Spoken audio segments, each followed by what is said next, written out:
Hello and welcome to Haunted Montreal's Spooky Story Sessions. I'm your host, Holly Rhiannon, and today I'm going to tell you all about Montreal's gargoyles and grotesques.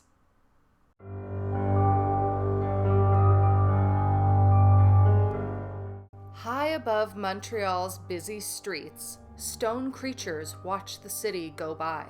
Perched on the edges of old churches and historic buildings, gargoyles and grotesques stare down from their lofty posts, mouths open, as if they might speak. Most are silent sentinels, carved to keep away evil or send rainwater streaming harmlessly to the ground. But some say, when the skies open and water runs through their throats, a few of them do speak, muttering curses, laughing at passers-by, or worse. One gargoyle in particular, mounted on Christ Church Cathedral in the late 1800s, is said to be very different. The stories claim that on some stormy nights, it didn't just talk, it moved.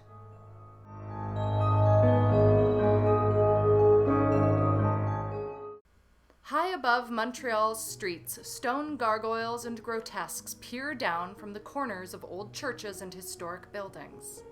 Gargoyles were carved to carry rainwater away from the masonry, and, according to old beliefs, to keep evil spirits at bay.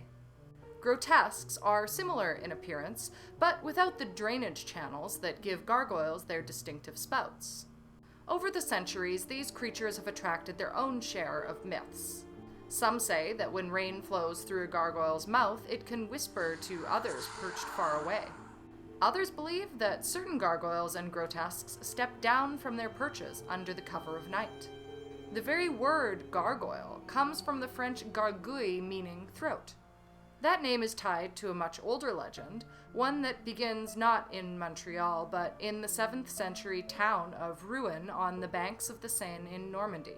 In the marshes outside Rouen, people claimed a monstrous, serpent-like dragon prowled the waters. They called it Le Gargouille. Unlike the fire-breathing beasts of other tales, this one spewed torrents of water from its gaping, fang-filled mouth.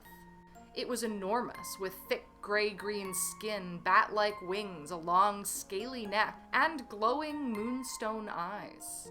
Its webbed feet churned the swamp as it sank passing ships, devoured their crews, and drowned farmlands with its spray. Anything, or anyone, in its path was swallowed whole. Desperate to stop the destruction, the city's leaders tried to bargain. Each year, they would give Le Gargouille a sacrifice, a prisoner condemned to die, in exchange for peace. But the people remained terrified, too afraid to leave the safety of the city walls. Everything changed when a young priest named Father Romain arrived in Rouen. The townsfolk begged him to face the monster. On the appointed day of sacrifice, he walked with the chosen prisoner to the swamp. They found Le Gargouille waiting, licking his lips, the stench of his breath heavy in the air. Just as he lunged at the prisoner, Father Romain pulled a large gold cross from behind his back. Sunlight flashed from its surface and the dragon froze. In a moment of utter submission, Le Gargouille knelt before the priest. Using his scarf as a leash, Father Romain led the subdued creature back to Rouen, the prisoner walking free beside him. The townspeople gathered in shock as the dragon offered no fight. Father Romain declared him guilty of countless crimes and sentenced him to be burned alive in front of the cathedral. The fire roared until the body was reduced to ashes. But when the flames died, the creature's head and neck were untouched, not a single scorch upon them. Father Romain ordered the ashes scattered into the Seine, then mounted the head and neck high on the cathedral as a warning and a ward against evil. And when the rains came, water still poured from Le Gargouille's mouth, streaming far from the cathedral walls. After Father Romain's victory, gargoyles began to appear on Gothic churches throughout France, their open mouths sending rainwater safely away from the stone walls. The practice spread far beyond Rouen, first across Europe and eventually around the world. Father Romain himself became the bishop of Rouen in the year 631 and served until 640. He was later canonized as Saint Romanus, his victory over Le Gargouille forever tied to the way we see these stone creatures today. Centuries later, gargoyles found their way to Montreal. Here they are most often seen on neo-Gothic buildings, a style inspired by the medieval Gothic era. Yet, despite their striking presence, little has been documented about the city's own gargoyles and grotesques. In 1998, authors Kirk Johnson and David Widgington released Montreal Up Close, a guidebook for those curious about the city's architectural details. A French edition, Montreal Vue de Près, followed in 2002. The book touched on gargoyles and grotesques, but only briefly, framing them as part of a walking route to admire Montreal's architecture. Interest has flickered here and there. During the COVID-19 pandemic, the YouTube channel Montreal.yt aired an episode titled La Chasse aux Gargouilles, a hunt for these carvings across the city. The McGill Reporter even created an online quiz challenging readers to identify gargoyle locations around campus. Elsewhere in Canada, Toronto has shown a more concentrated fascination. The city maintains a public map marking gargoyle sightings, and in the Don Valley, artist Dwayne Linklater installed concrete casts of some of Toronto's most distinctive gargoyles. Scattered throughout the fields, his work, Monsters for Beauty, Permanence, and Individuality, was meant to spark conversations about colonialism, land, and the relationship between settlers and Indigenous peoples. The University of Toronto's college even has two grotesques linked to a well-known ghost story, the legend of Reznikov and Diabolos, keeping the city's relationship with these stone figures alive in both art and folklore.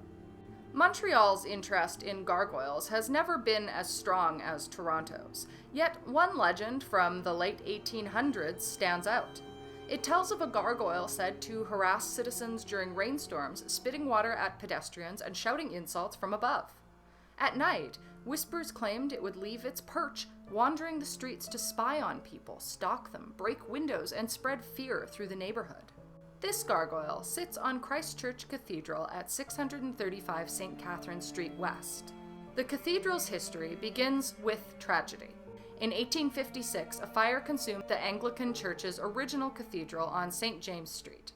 Almost everything was lost, except for church records, a single wall tablet, and a copy of Da Vinci's Last Supper.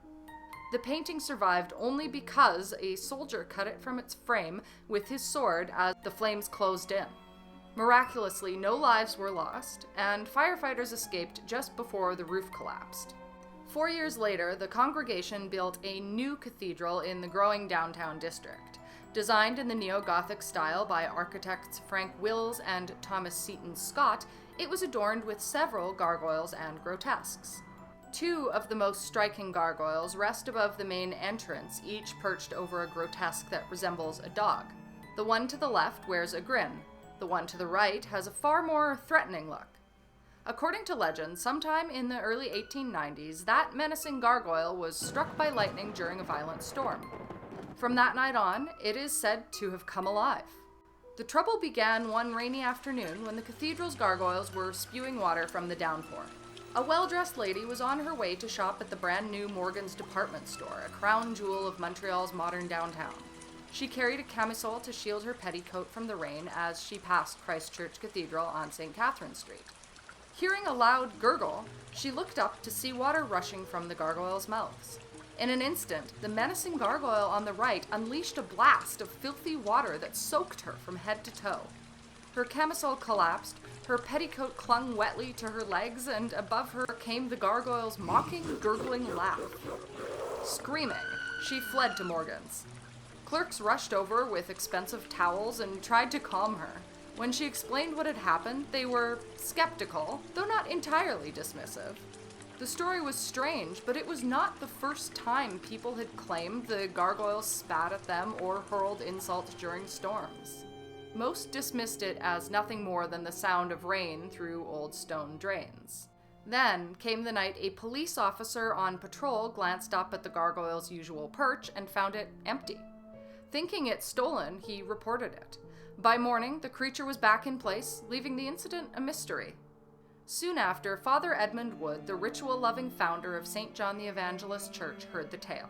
One of his parishioners, the same lady who had been drenched, now claimed the gargoyle was stalking her.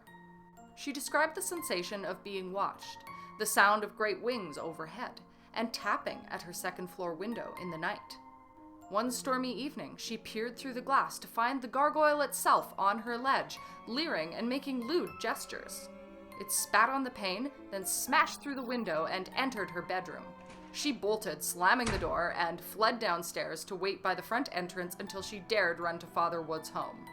The priest listened carefully. Known for his taste for incense, Latin rites, and ancient Catholic rituals, he owned copies of the Roman ritual and on exorcisms and certain supplications. Over several days, he studied their passages, prayed to God and to St. Romanus, and devised a plan. From a Catholic colleague, he borrowed a gold cross. He crushed secret ingredients with a mortar and pestle to create a special incense, one he believed could subdue the gargoyle. He waited for a proper storm. When it came, he walked through pounding rain to the cathedral, lantern in hand.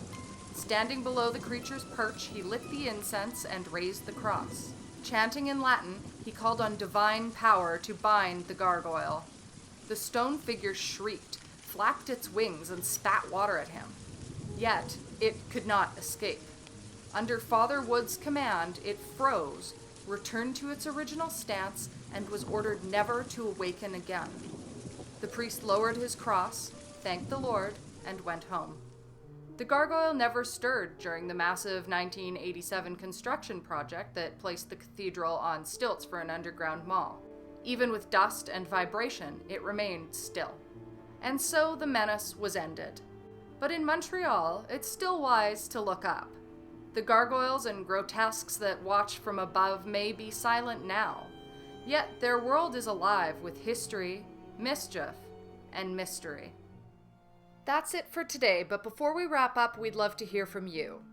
If you enjoyed the video, don't forget to like, comment, and subscribe to stay up to date on all of our latest releases.